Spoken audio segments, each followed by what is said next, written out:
Hello, everybody. Welcome to Monday, day after the Super Bowl. So, some of you might not know this, but I am in Pennsylvania, just outside of Philadelphia. And while I'm not a huge football person, I did end up watching part of the game last night. And I will tell you that I was super excited. I did turn the game off after the third quarter because at that point I was like, you know what? Like, if the Eagles do not win, I don't want to see the complete mess of what they're making of this. So I was like, woke up this morning, I was like, yay, they didn't ruin it. I was so excited.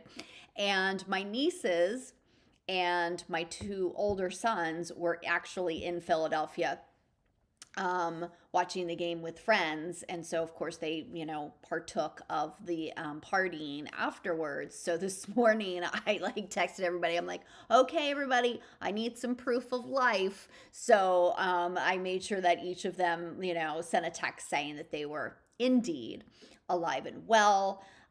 So they might not feel great today, but they're alive. So that was always a good thing. So if you're joining me today, hello and welcome. Some of you may not know me.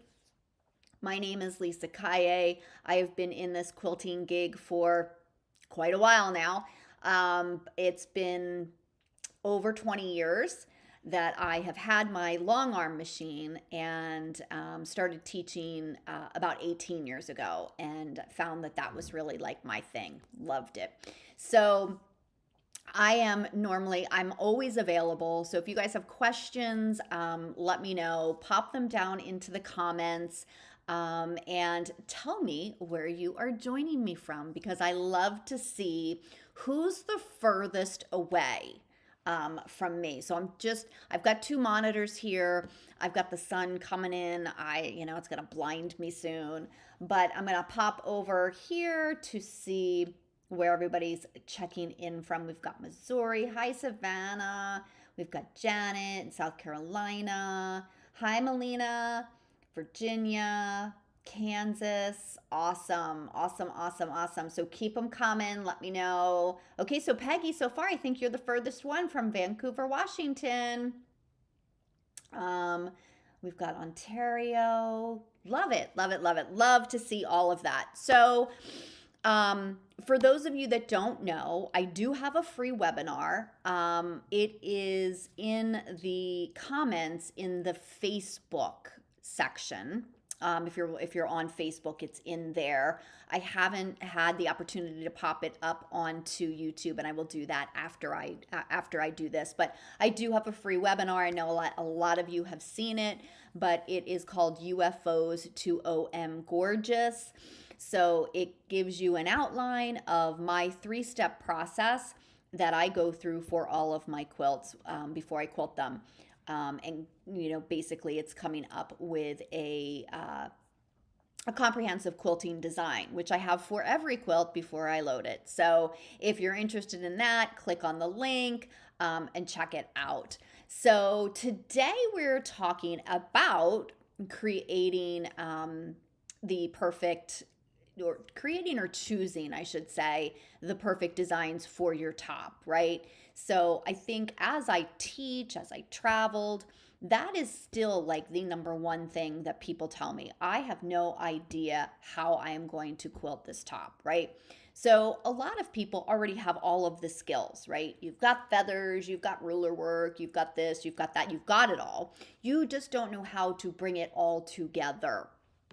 So the UFOs to OM Gorgeous, that's the outline to start to kind of show you how I bring all of those things together. So today we are going to, oh goodness, I hope I'm not losing my voice. How we go about creating or choosing the perfect design for our quilts. So if you have questions along the way, please don't hesitate to pop them over into the comments. I will scroll through towards the end to make it easier if you put a big Q in front of it. that definitely helps me as I'm scrolling through.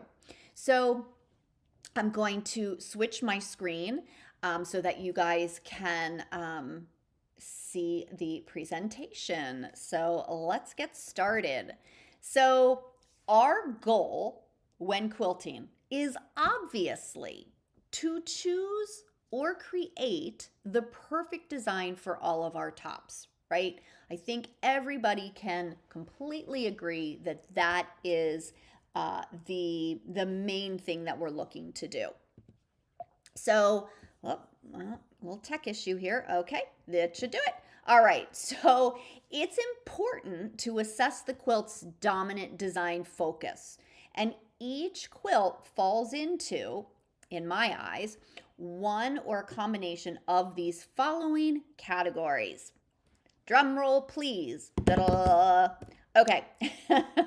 Yes, I'm a little crazy today. It's a Monday. Okay, so first is the fabric focused quilt. Now, when I think of the fabric focused quilt, I think of busy quilts. Okay, so that's the first one. The second one is the piecing focused quilt. And when I think of the piecing focused quilt, I think of very semi busy quilts, but really that piecing is really the focal point. And so that's the second one. And if you guys can think of any that are different than the five that I'm giving for, like, I would love to see what you guys think. Okay, so the next one is the negative space quilt. Now, you know me, I love the negative space. That is definitely for me. Then we have the balanced quilt, which is a combination of you've got some open space, you've got some good piecing. And then finally, we have the heirloom or the show quilt, right? So let's dive in to each of these and see what we've got going along here. So the fabric focused quilt, like when I think of the characteristics of the fabric focused quilt, I think large scale prints, busy fabric. And I don't know about you, and I want you to throw it into the comments, but the first fabric designer that comes to mind is Tula Pink. I love her stuff. I always have to take her stuff and combine it, though, with solid fabrics. So she's the one that comes to mind. So throw it into the chat or the comments, if you've got a favorite busy fabric designer, right? So these fabric focused quilts are busy prints and they have no open space. The true star of these quilts is the fabric. Okay? So when we approach the quilting of our fabric focused quilt, we want something that is simple. We do not want to compete with the fabric designs. So give me a heck yeah, I have tried to do that before. If you've actually had a busy quilt and you think, okay, I'm going to do XYZ and it's going to be great. And when you do it, you're like, oh, you can't even see it, right? Give me a hand raise or a heck yeah, that was me. I've done that. So we want simple quilting to try to avoid competing with the fabrics. That's one approach, right? Because you're really likely not going to see much of the quilting. So the other one is an edge-to-edge design is perfect. Soft curves, organic textures, meanders, swirls, gentle waves. So when I was doing this as a business, okay, I would have people bring me fabric-focused quilts and they would want custom quilting. And sometimes it actually took me a little while to convince them that they only needed an all-over design. And the way I explained it was, you can pay me $600 for quilting you won't even see, or you can pay me $200. And when you put it to them that way, then they're like, "Oh yeah, 200. Let's just do an all over design." And it was and their quilts looked amazing. Not every quilt deserves to be quilted to death or quilted heavily or that show-stopping you know, custom quilting. Not every quilt needs that. So the fabric focused quilt definitely does not, in my opinion. Now, the next one is the piecing focused quilt. And when I think of this, I think of like precision piecing, small intricate blocks. I think you guys can think, you know, like immediately something comes to your mind, right? The piecing is the star of this show. And the designer that comes to mind for this is Jacqueline de Jong Quilts, is a really good example for me of a piecing focused top. Okay. So, how do we go about quilting these piecing focused tops? These quilts we need to support the piecing. So, stitch in the ditch is a must, in my opinion. It really helps to make the piecing stand out. Um, you just really need to maintain that piecing integrity. Okay. Echoing the piecing line also helps to really support it. So I don't think it's one or the other. I don't ever think, okay, well, if I'm stitching the ditch, I'm not going to echo. That's not kind of how I think. I think stitch in the ditch and echo the piecing lines. And sometimes you can echo on the inside, sometimes you can echo on the outside. That really depends on the actual quilt, depends on the fabric. Are you going to see it? All of those things. So I always think that ruler work is a must on these quilts. And well, you know me, or maybe you don't, but I'm a total ruler girl. And almost all of my quilts, actually all of them, they get ruler work, unless it's an all over design, obviously. So I think that that really helps to enhance these piecing focused quilts. So the next one that comes to mind is the negative space quilt. And this is when these open spaces provide such a great canvas for creativity, right? These have got to be my favorite. And when we think about this, it's like whole cloths, where the quilting is the only thing on it. It's the star of the show. Yeah, so I love these quilts. Solid background tops where you can really have fun with the quilting. Again, this quilting is the main focus. And so if you look at a lot of my quilts, right? I do very simple piecing a lot of the times, and then I do elaborate quilting.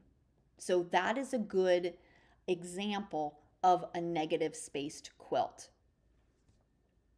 Definitely one of my favorites. So how do we approach the quilting on the negative space quilt, right? There's such a great opportunity for intricate custom work, feathers, cross hatching, you know, modern motifs. You can just, there's a world of, oh gosh, there's just so many things that you can do on these quilts. This, I'm going to say, when you have a negative space quilt, the webinar that I referred to in the beginning, UFOs to OM Gorgeous, that process is a must for these negative space quilts where quilting is the star of the show. Okay, so then we also do like fill work, pebbles, sand stipple, my favorite, swirls to give added dimension to the quilt. So I tend to look at these negative space quilts and I think, okay, these need to be quilted to death. These need to be, you know, like show stopping quilting. That's just how I look at them. Now, when choosing your thread colors, this can be a lot of fun. You can go with contrasting thread to really give your top some depth, right? So when you're choosing your thread, think about that. Think, would it look like if I did this in a contrasting thread or a heavier thread or a metallic thread? And I'm not saying quilt the whole top in that, but think about it as you're layering, um, and see what you can come up with. So love the negative space quilts. They're my favorite. So the next one is the balanced quilt. And when I think about a balanced quilt, it's where the fabric, the piecing, and the quilting are all equally important. Okay, so these can be like traditional quilts with moderate prints, balanced out with the piecing with some open space, right? So you do still have some open space to have a little bit of fun with the quilting. But again, the piecing in these particular tops is just as important as the fabric that's in them, as well as your quilting. So I'd say that a good majority of quilts do fall into this balanced quilt category. So when we talk about the balanced quilt and how we're going to approach it, these can be a lot of fun, right? As you work with the piecing to really enhance not just the piecing, but the negative space and everything working together, these are like, again, I'd say a good majority of the quilts out there. Okay. Um, in these, I always like to say that typically the borders are going to be a printed fabric. They're not going to be just kind of a background fabric, and that they can be treated, the borders can be treated separately. Now, on the balanced quilt, unlike what we talked about for the negative spaced quilt, thread colors here should balance visibility, right? You don't want to overpower your quilt with a lot of contrast.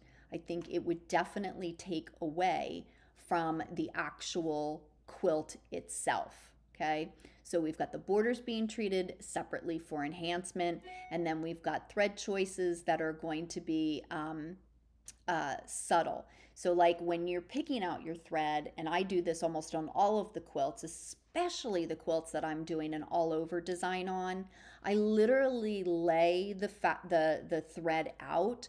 I want to be able to see my thread equally on all of the fabrics, right? So I don't want it to scream at me, but I don't want it to disappear. I want to be able to see it equally on all of them. And so when I think about the balanced quilt, that's exactly what I think. I think of that type of thread.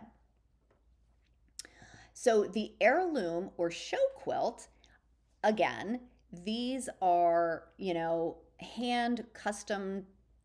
I don't know why I have hand quilting in there, because I guess it could be hand quilted, but you can use mixed techniques, applique, embroidery, metallic thread. These are like those quilts that are drool worthy, and we've all actually been there at the shows, standing there, needing a bib, drooling over some of these quilts, right?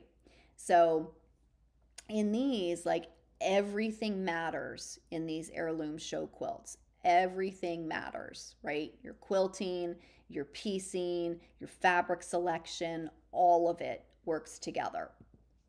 So how do we approach the heirloom or show quilt? Again, I'm going to reference back to the webinar UFOs to OM Gorgeous, because it's almost imperative when you're quilting a show quilt that you have a plan in place as to what you are going to quilt where. I find that it's helpful with all of my quilts. So if you haven't had a chance to watch that, I definitely suggest doing that. So on these, the quilting is generally complex, right? You have trapunto, micro quilting, heirloom feathers, ruler work, bobbin work. Like there can be a lot on here. I'm not saying that it has to have all of that, but those are just some of the things that it could have on it. So these quilts, I can't speak, require high precision, right? You have got to pay attention to those points, to not cutting your designs off. Those judges look at everything on a show quilt, okay? Now, I do talk about multiple thread color changes, and this is not always necessary. I typically try to make mine as simple as I possibly can with as few thread changes as possible, just to make my life a little easier. Um, but again, you can use different weight threads as well, um, because they can play a significant role in defining different areas of your quilting. So if you're doing, if you've got some open space and you're doing some ghost quilting, sometimes it's really kind of cool to do that ghost quilting in either a contrasting thread or a heavier thread, and then go back to something that maybe matches your background or a thinner thread to quilt around that ghost quilting. So those, again, I haven't done a show quilt in since the quilt that broke me, but that's a whole other story. um, I should probably try and do some, but I'm not quite sure that I will. So I'd love to know, one, in the comments, which quilts speak to you? Which quilts do you feel like you make the most, right? I know for me, it's typically that negative spaced quilt. That's for me. Now, how do we actually decide, right? So we, one, have to assess the quilt's purpose, right? Is it daily use? Is it a wall hanging? Is it going to be in competition?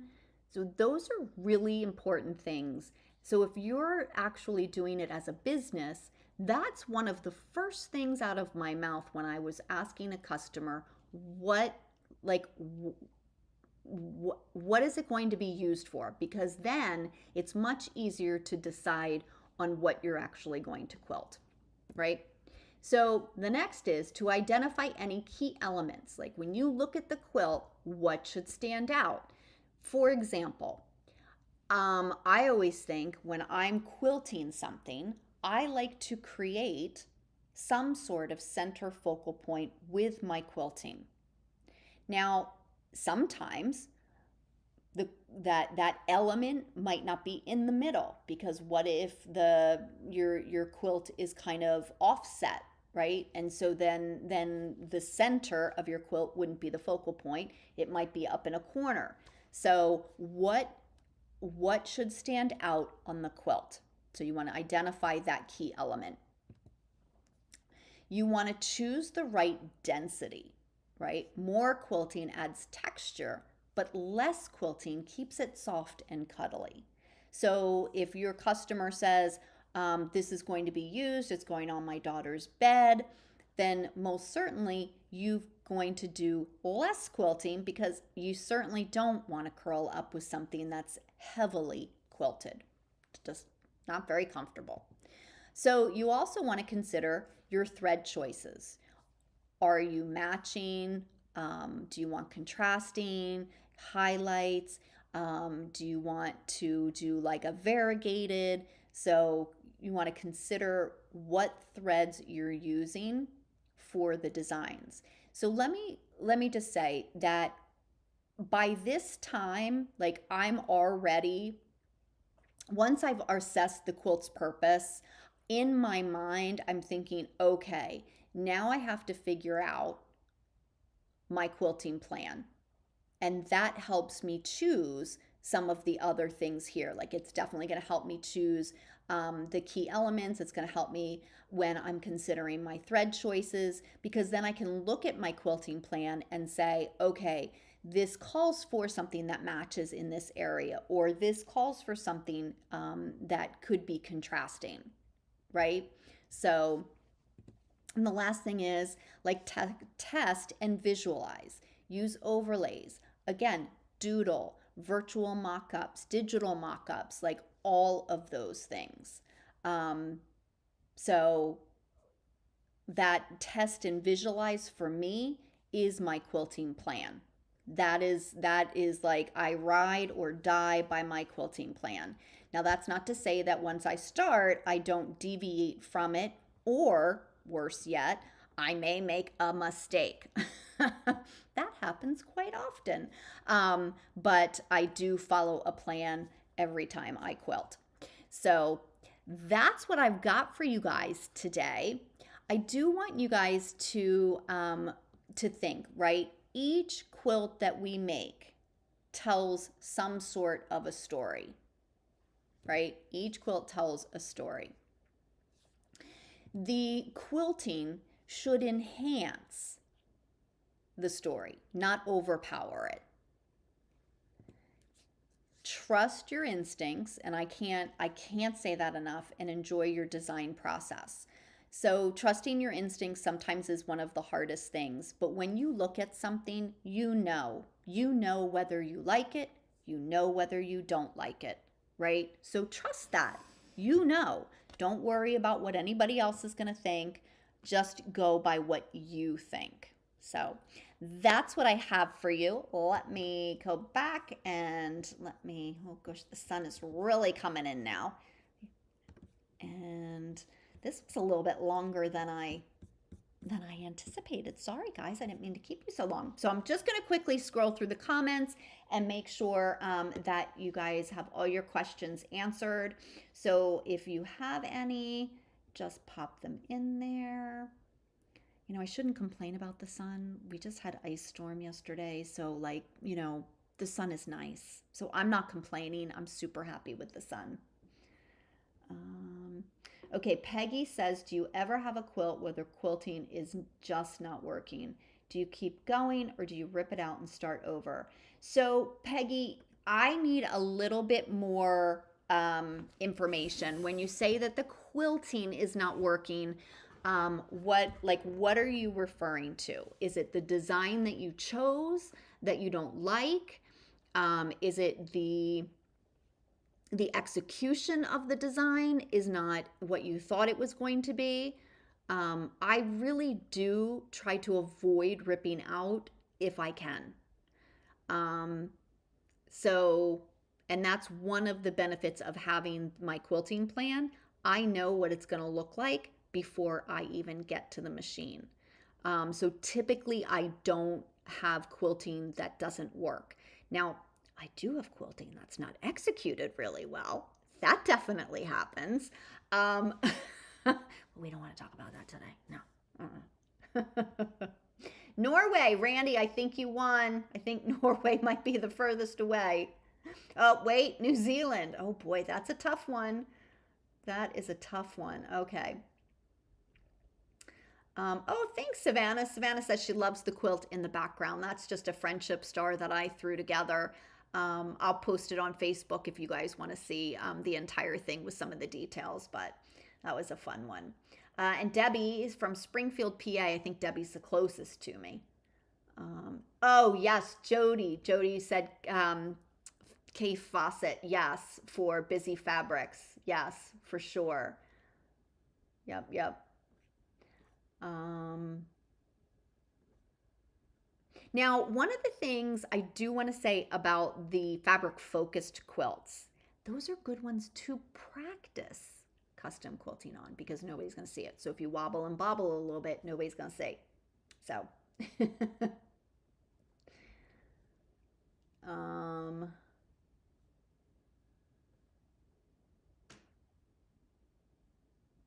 oh, yeah. So poor Linda, who is in the membership, the Creative Design Society, she spent quite a bit of time ripping out the quilting on her start because she didn't have a plan. But now, Linda, you know about the plan. So, and Savannah says it was a beautiful quilt and it was worth it for sure.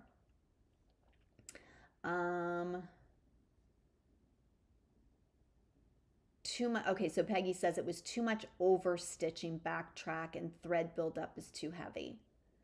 Okay. Yeah, you can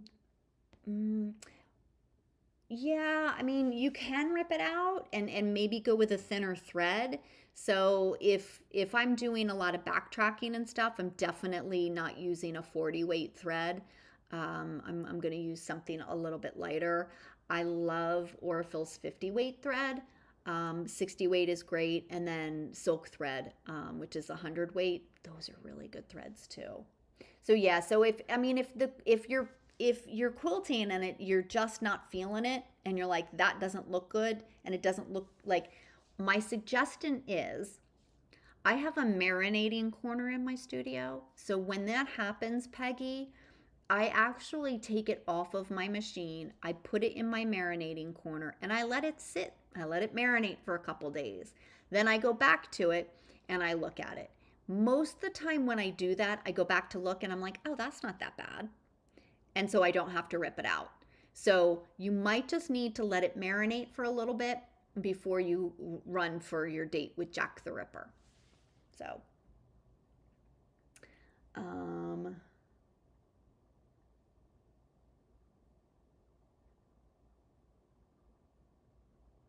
mm,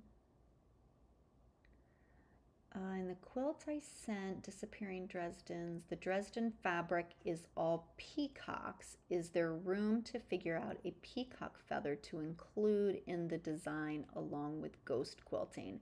Debbie, I would have to look at your quilt. I have not taken a peek at it yet.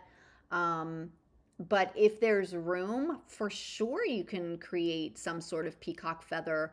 Um, you know, you can even if there's not a ton of room, you can have, and I'm trying to remember the quilt. You can have the feather kind of go behind that piecing, pick, and then like hits the background fabric and you pick it back up. So for sure, there's definitely things that you can do with that. So yeah. All right. Well, I that's all I have for you guys. If you don't have any other questions for me, again, like I love doing these. I will be back on Monday. I have no idea what I'll be talking about on Monday, so don't ask me. But if you have suggestions of what you would like me to talk about, I'm all ears. You can either shoot me an email or drop it into the comments. If you really want me to talk about it, best to email me, because sometimes I don't get notified by Facebook for comments. So, yeah. Yeah. All right. That's all I have for you. You guys have a fabulous Monday, and I will see you soon. Bye.